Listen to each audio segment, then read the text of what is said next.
mentioned. So a non-zero vector, which I call V0, V0, is an eigenvector for some matrix A with associated eigenvalues lambda. Now, when I wrote this, I realized that I kind of grouped a little bit in notation. Lambda, as you saw in the algebra, is the most commonly used notation for eigenvalues. But when I was doing complex solutions for second-order differential equations, I denoted a generic complex number by lambda plus mu I. So no, they're not the same. The context should be clear. I didn't want it to be any confusion. But it'll be clear when I'm talking about a complex number and when I refer to an eigenvalue. It will get confusing when you have complex eigenvalues, as you will see. So hopefully from the situation you're in, it will be clear what we're doing. But I just wanted to mention that. Okay. So with associated eigenvalue lambda, and then we wrote down a theorem, which was then the fundamental theorem of solving these types of things. So I said that supposing V0 is an eigenvector of our coefficient matrix A with eigenvalue lambda, then the function capital X of t is equal to the exponent of e to the lambda t times V0 is a solution to the system of equations x prime is equal to a.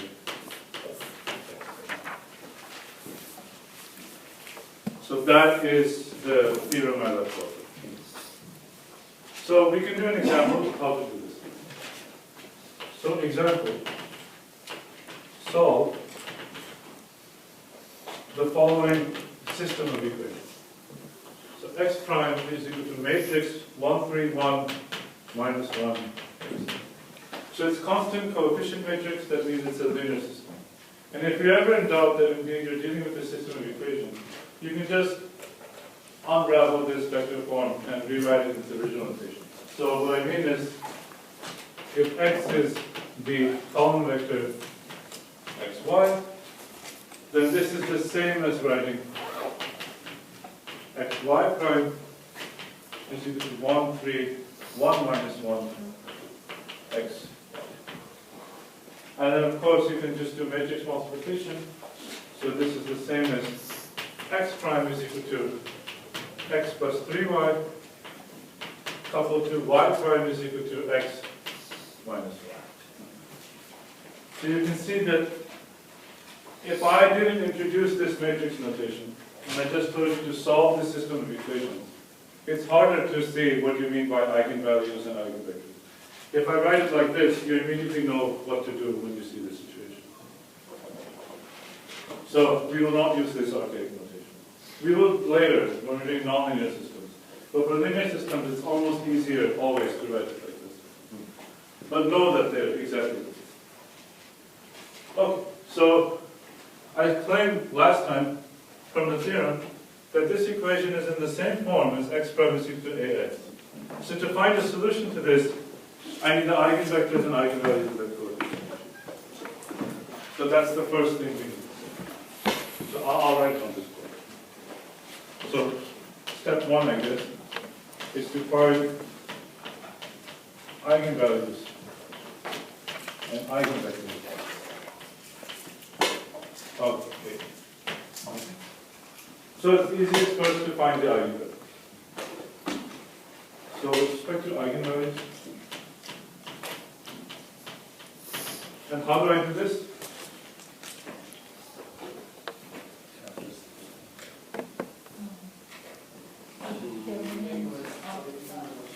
lambda no, x minus I lambda. Yeah. Right. So I'm sorry if I ignored somebody who said it. I heard it here first, but I didn't know who said it. Was it you? Okay. So, right, we solved the characteristic equation, which is the determinant. So for determinant, I can write dt of A minus I lambda, where I is the identity matrix, A is the matrix. So that's my notation for determinant. You must have also seen the bars. So bar A minus I lambda. But they're the same. Oh, and equal to 0. So if we want to compute this, in other words, to compute the eigenvalues, we take the determinant of A minus I lambda. So I is the identity matrix, which is just 1, 0, 0, 1. So the lambdas will only show up along the diagonal of the matrix. Okay, so we get 1 minus lambda, 3, 1 minus 1 minus equal to 0. And what is this determinant? As you know, it's 1 minus lambda times minus 1 minus lambda minus 3 times 1 is 0.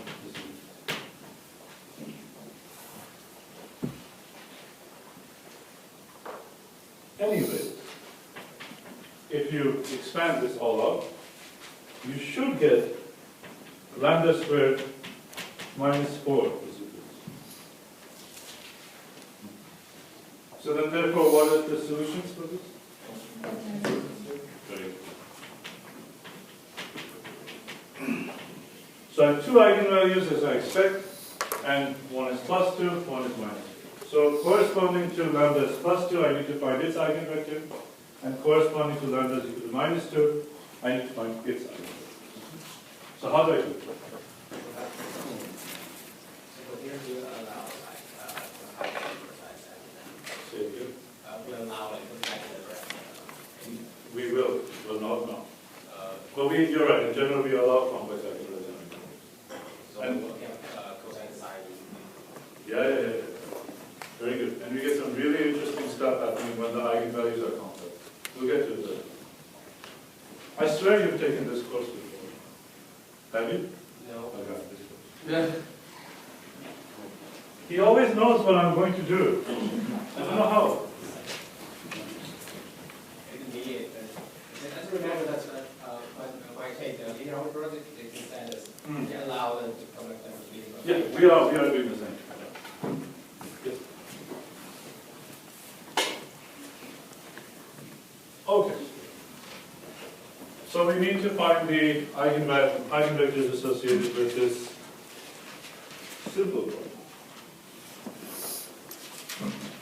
So, how do you do it? So with each, if you remember from the algebra, for each eigenvalue there's an associated eigenvector. So I need to solve the linear system A minus I lambda is equal to 0. So in other words, I see my first eigenvalue and I plug it into the matrix, in other words. So you get something like this. So for lambda is equal to 2, you have to solve the system 1 minus 2, 3, 1 minus 1 minus 2 times xy is equal to 0.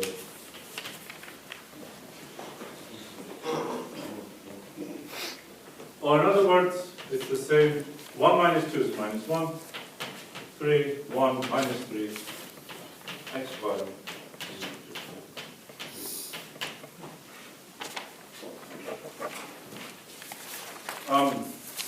So what do I do now? Right. And as you can see, the equations are redundant, right? As you expect. This equation is exactly the same as this one times minus 1. So in fact, we're left with, as we expect, one equation with two elements. You can pick any equation to work with. So let me just pick the first one. So this is, so from the first equation we get minus x plus 3y is equal to 0. and you'll get the same equation for the third. Okay, so that's the rule of thumb here. Whenever you're doing eigenvalue, eigenvector problems, you expect that at the end of the day you'll get a linear system with one equation with multiple unknowns. So you have infinite number of solutions, as we proved last time. Anyway, so I have one equation and two unknowns, so that means that x is equal to minus 3y. So my eigenvector corresponding to lambda is equal to 2. Oh, yes, sorry. That's very thick. So therefore, xy is equal to 3y. Or, if you really fancy, you can factor out the y and vector this to be y. And then if you're even lazier than this, you can just set y is equal to 1 because it's some parameter. And that's typically what it's done. So letting y is equal to 1, we see that the eigenvector corresponding to lambda is equal to 2 is 3y.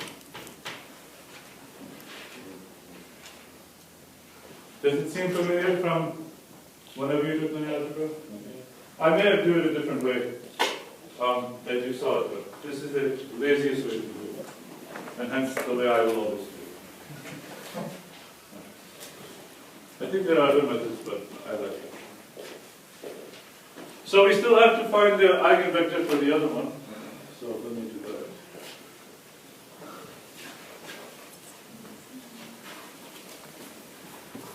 But it's the same process, right? So for lambda is equal to 2, we got the eigenvector which is 3. Sorry? Oh, no, I'm just stating what we had done before. Because I erased it at the bottom, I just put it at the top. Now I'll do the minus 2. So for lambda is equal to minus 2, I must solve just by doing the same method as before. You get 3, 3, 1, 1. xy is equal to 0. So once again, you have one equation with two unknowns. So in other words, you get 3x plus 3y is equal to 0. And that implies that x plus y is equal to 0. And that means that x is equal to minus 1. Where y is some parameter. So the eigenvector in this case is just given by minus y, y, and once again you pull out the y. So this is y minus 1, 1, and then convention says to set y equal to 1. So then this is just minus 1. So that's the eigenvector corresponding to lambda is equal to 1.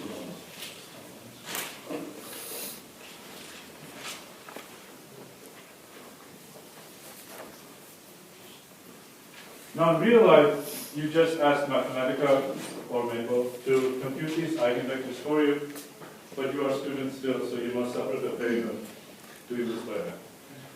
But I will not ask you to do more than, maybe I may give you a 3 by 3 system, but at most you will do a 2 by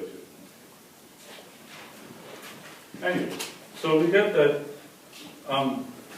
so for lambda is equal to minus 2, the eigenvector is minus 1, 1. So therefore we have two fundamental solutions by the theorem which I erased. So there are, actually, was I right in what I just said? That there are two solutions to the system? No. Why am I wrong? No, in general. How many solutions are there to my linear system equations? 3. What's the third one? 0. So I was incorrect, but I called it myself before you guys. So there are 3 solutions.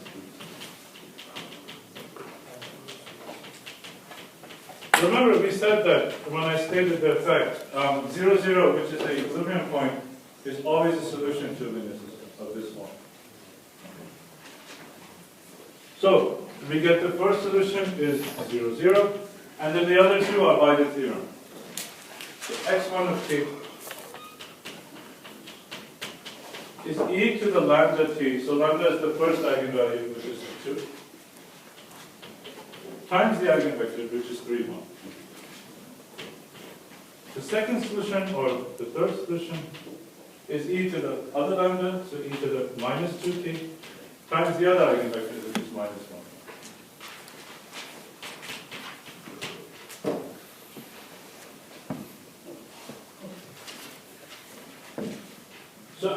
So these are the two fundamental solutions, as you expect. Now, as my friend has said, this seems overly simplified because I only did real eigenvalues. But we'll get to the case of complex eigenvalues as well. There's some slight complications that we have to consider. But I'll get to that. All right. So, is everybody clear on this example? So you can see that solving a linear system as such, just by the theorem, just boils down to the ability of diagonalizing these matrices, finding the eigenvalue in the eigenvector. So if you can do that, you can solve any matrix. So let's summarize this. Associated eigenvectors, I'll just call them V1 and V2. Because I'm highly unoriginal. V1 and V2. Then, as Gates into two words, the general solution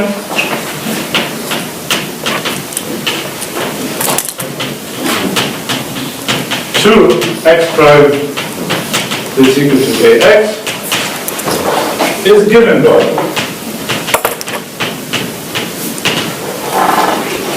x of t.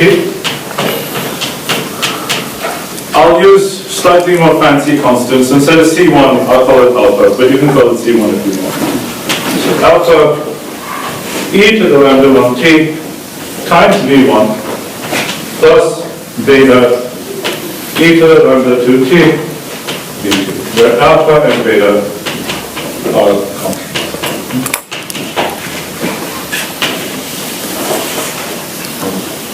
Just to spite you, I used alpha and beta instead of C1 and C2. Okay. So just like before with the non-system of equations case, if I give you two solutions, you can take linear combinations and get a solution. That's exactly what this is saying. So any constant times the first solution plus any constant times the second solution is also a solution. And it's the same method to check that it's a fundamental set. Yeah, that's my next question. I was also going to say that. But I was going to save it for a bit later actually. Because it's not exactly the same. It's good.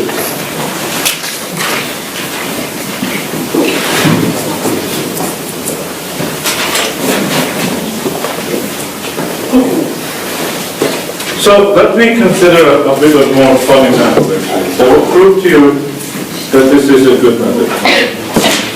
So example.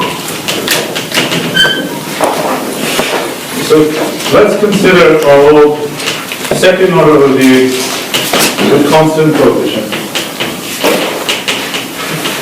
So you know how to solve this. I know you know how to solve this. I hope you know how to solve this. So my point is that what I'm about to show you, well, okay, I'll say that. But let's try to solve this equation, which you know the solution to, using this method. So how can I do it? If you remember, I can reduce the order of this by letting y is equal to x prime. Or x prime is equal to y. Then if I substitute x prime is equal to y to this, I get that y prime plus 3y plus 2x is equal to 0. Or that y prime is equal to minus 3y minus 2x. So I've turned this second order differential equation into two first order equations that have linear coefficients, or constant coefficients. So in other words, I have x prime is equal to y, which is my first equation. Now that y prime is equal to minus 3y minus 2x. Now this may seem very silly, but, and we know how to do the solution of this because it's a linear system, but this methodology will be extremely useful when doing nonlinear second order ODEs, where you cannot solve it by any known method. You can only get ideas of solutions doing something like this. So right now you have no idea what I'm saying, but in a few classes you will. Anyway, so let's write this in matrix form. Okay? So if I let x denote the vector xy, then this is simply, let me write this as a matrix. Okay. How do I do it? So what's my first row going to look like? 0, 0. And my second row? 1. Very good. And this will be just. So I can find the solutions of this just by finding once again the eigenvalues and eigenvectors.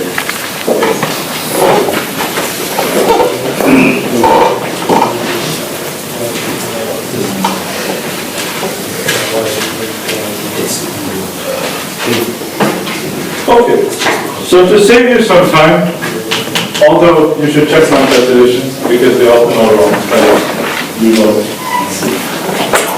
No, they're right actually, 99.9%. It's only when I get to this class that they started to be wrong about 50% of the time. It's because you made me nervous. Okay, anyway. So the eigenvalues, if you work out the characteristic equation, are something like lambda squared plus 3 lambda plus 2. And what are the solutions of this? I promise it back. Yeah. So in other words, lambda 1, lambda plus 2 is 0. So you have two distinct real eigenvalues. Lambda 1, 2 is equal to minus 1, minus. And if you work out the eigenvector for lambda 1 is equal to minus 1, comes out to be 1 minus 2. I'm just saving time. If you want me to work through it, I will. But I'm saving time because I want to do more fun things. Lambda 2 is minus 2, and the eigenvector corresponding to that is 1 minus 2. But the method is exactly the same. You've seen it as well. If you don't see it, then tell me. I will do it. So therefore, we have an eigenvalue, an eigenvector, and by that theorem, now we have the solution to it. X of t is equal to lambda e to the lambda 1, so e to the minus t, 1 minus 2, plus beta e to the minus 2t, 1 minus 2.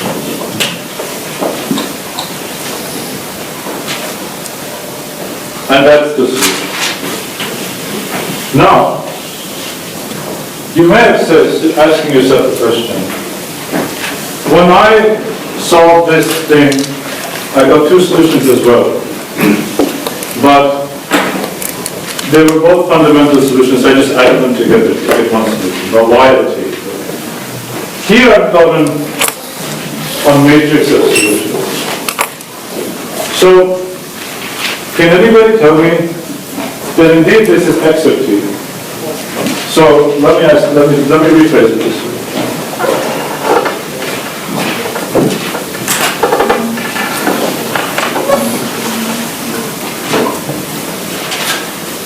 I may have done the wrong order. But those are the eigenvectors in whatever order you please. Anyway, you see we've gone into position and we've gone into velocity just by solving the system. So it's a very powerful method actually. So you get two pieces of information that follow compared to just solving the standard old differential. If you were given initial conditions, would you be So if you were given initial conditions, would you be given two initial conditions in this case? yes, because I have to give you a matrix of initial, or column vector of initial conditions to solve it. Yes.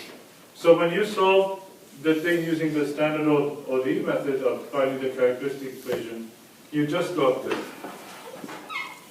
And then I have to compute the derivative to get the velocity, if you wanted that. But now you have no choice, you get the extra information by itself.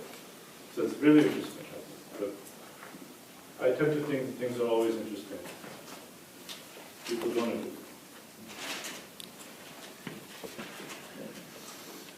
But is that clear on this? Can I move on? Any questions on this? Oh, so I messed with it a little bit. But you see the general advantage of doing it now this way. No? So right now it's a trivial example because it's trivial to take the time derivative of this. So even if you did it the old way, you still get this. But the point is that for more complicated systems, which we will see later, methods like this are invaluable, or very valuable. And of course, this should confirm to you that you have, if you did it the ODE way, letting y is equal to e to the rx, you get a solution like this, right? Where -1 and -2 would be the two roots of your characteristic polynomial. So it's a check on that method. But I think it's fine. Okay, so let's do something that's not as boring.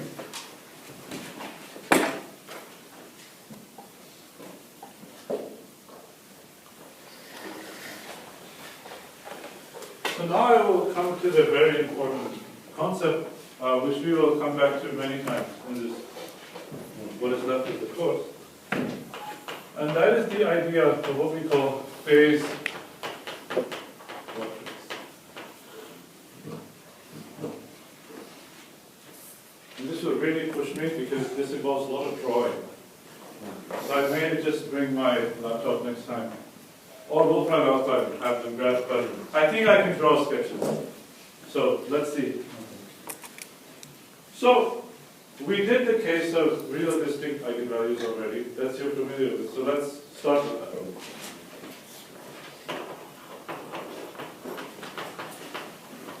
Real distinct eigenvalues. Okay. So once again, consider the system of equations x prime is equal to ax, and suppose A has two real eigenvalues with lambda 1 not equal to lambda. Okay? So, and none of the eigenvalues are 0. Okay? So I'm not considering a 0 eigenvalue. And there's a reason for this, and I'll come to that. So lambda I is not equal to 0, but I can be 1. So, if this is the situation, then there's three possible cases that can happen.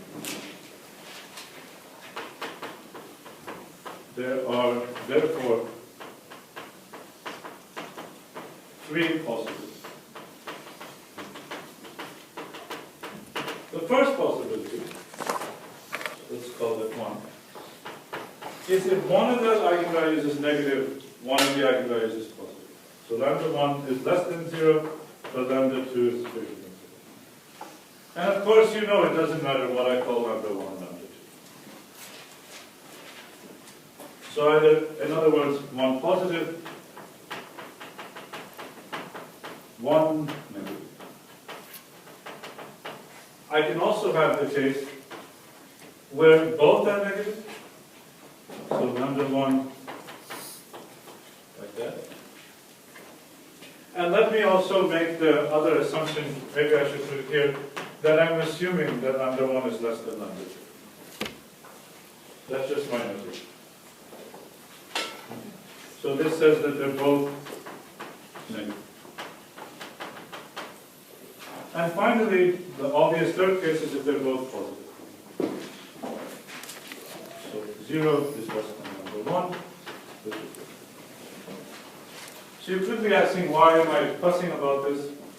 Actually, it turns out, as you will see now, the behavior of the solution of your dynamical system greatly depends on the sign of the eigenvalue. Very interesting fact. So let's see how this goes.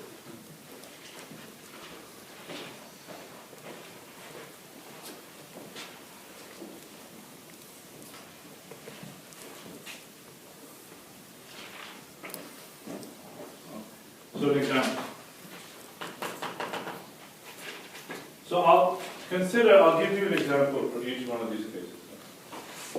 So let's do the first one. So consider, once again, x prime is equal to ax. But this time, assume that a is equal to lambda 1, 0, 0, 2. With lambda 1, once again. So one eigenvalue is negative, one lambda is positive. Now you could be asking me the question from the onset, which some of you may be thinking. I'm considering an extremely simple coefficient matrix. All the examples I did before were like 1, 3, 1, 1, and so on. So why am I allowed to not consider very simple matrices like this? Why is it okay to do this? Linear algebra. Okay, so we'll do this in a few classes, or maybe next class. I can take any coefficient matrix you give me and diagonalize it or write in this canonical form. So it's okay to consider this. It's actually better to do this. So any matrix you give me, even if all 4 entries are non-zero, I can turn it into one of these cases simply by doing some transformation, some coordinate transformation. So we'll see that. So do not worry. Okay.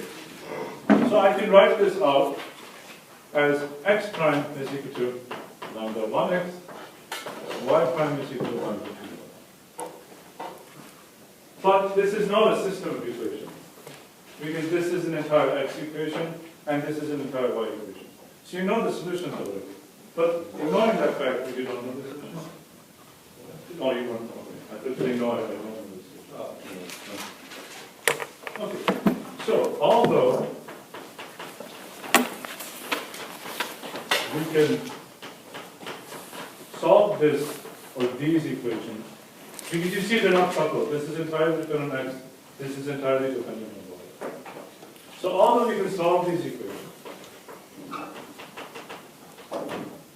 let's pretend we don't know how to do that for a second. And let's find the eigenvalues and eigenvectors. So trivially, because it's a diagonal matrix, the never seen before. This happens to me a lot. I'm forgetting who's in my class, or people just leaving. I don't know what's going on. Okay. Okay, or maybe I'll put it. So, okay. It's a diagonal matrix, so the characteristic equation is trivial. The characteristic equation is simply lambda minus lambda 1 times lambda minus lambda 2 is equal to 0. So indeed, by solving this characteristic equation, which you could have just seen from the matrix anyway, that the solutions of this are lambda is equal to lambda 1 and lambda is equal to lambda 2. So indeed, lambda 1 and lambda 2 are eigenvalues of this matrix. And you could have seen this without doing this, but I just put this in case there are any doubts. But the question is, what are the eigenvectors?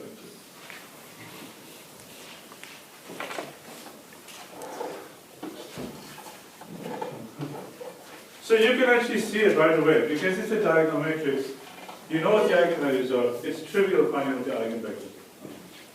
So the eigenvector, if you can't see it, just use the same method as we did before, okay? By solving the system equation. So the eigenvector corresponding to lambda is equal to lambda 1 is simply given by 1, 0. And corresponding to lambda is equal to lambda 2 is 0. So what's our general solution? By the previous theorem, the general solution is x of t alpha e to the lambda 1t times 1, 0 plus beta e to the lambda 2t times 0. And that's 0. Okay, so what? What have I really done? I've just done what you know how to do already. But let's analyze this in a bit deeper. So the first thing is, recall, we are considering the first case, where lambda 1 is negative and lambda 2 is positive. So the first question we can ask ourselves is, if I let this system run for a really long time, so as t goes to infinity, what will x tend towards?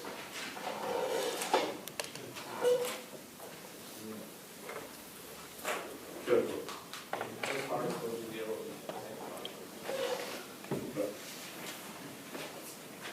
So, since lambda 1 is less than 0, solutions of the form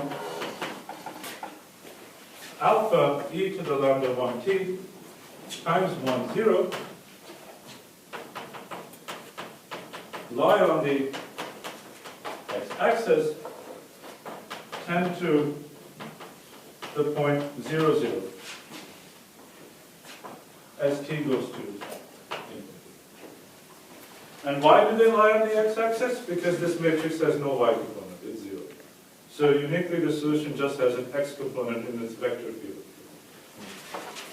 But it tends to the origin, 0, 0. And maybe I should have asked this question beforehand, but we should just keep it in mind. If this is the system of equations, what are the equilibrium points of this dynamical system? So remember, how do we find equilibrium points? We saw when the right side is equal to 0. So what is the solution to lambda 1x is equal to 0, lambda 1y is equal to 0? 0, 0. So xy equal to 0, 0 is the equilibrium point. So that's very important. So I should have done it to begin with, but it's okay. So you solve when the right side is equal to 0, that's when the equilibrium points are.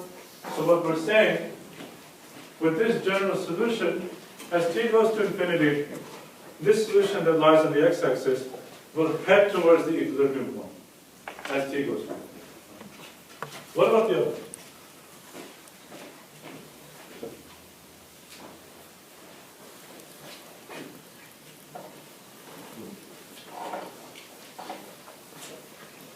What about the other? So, okay, I'll mention that. So since the other case is when lambda 2 is greater than 0, the solution beta e to the lambda 2t 0, 1 lies on the y-axis because it has no x component, you see, it only has a y component. But notice that since lambda 2 is greater than 0, as t goes to infinity, this will grow in size. So in other words, it will move away from the origin. And move away from the equilibrium, 0, 0, as t goes to infinity. Okay. So clearly, one axis is attracting solution for 0, 0, and one axis is repelling solution 0, 0. So keep that in mind, that terminology. One is an attractor and one is a repeller. Okay. All other solutions, though, so these are the extreme cases, all other solutions with alpha beta not equal to 0 tend to infinity in the direction of the unstable line as t goes to infinity.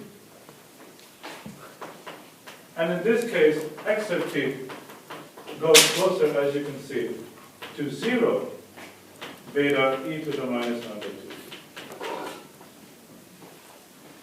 So, in other words, what is the drawing of this look like? So I titled this section phase portrait. So that's what I'm going to draw, a phase portrait. And that is simply a sketch of the x solutions versus the y solutions.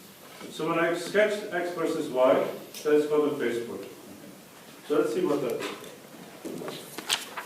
And now the real test for mean time.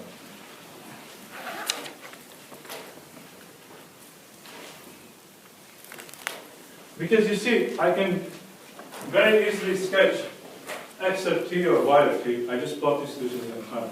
But the dynamical behavior is most easily seen when I plot x versus y. And when I do that, there's a special name, it's called a phase portrait. Okay. So let's see what that is.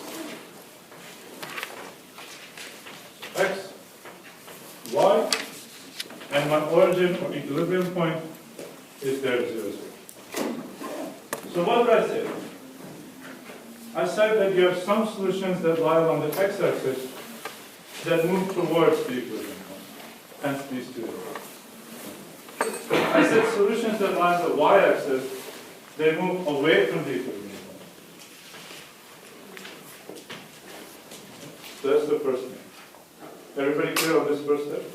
Just from that. So, 0, 0 is the equilibrium point.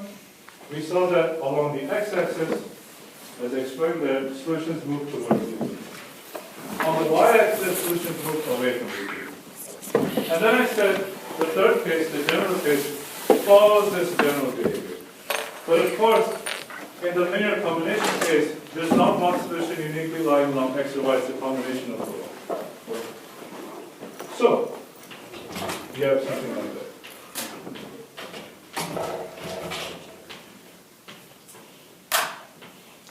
So in this direction, you have solutions that are moving away from y.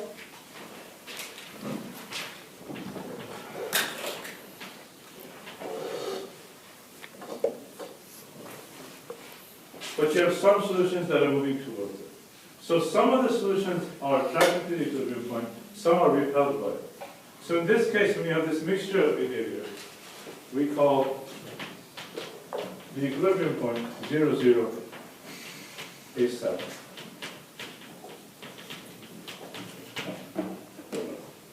So a saddle point occurs when you have a mixture of behaviors. Okay? In a saddle point, 0, 0 is the equilibrium point. Some of the solutions are attracted to it, and some of the solutions are repelled by it. Next time I'll fire up that Methodological and I'll do another one. But this is pretty good. So next time I will.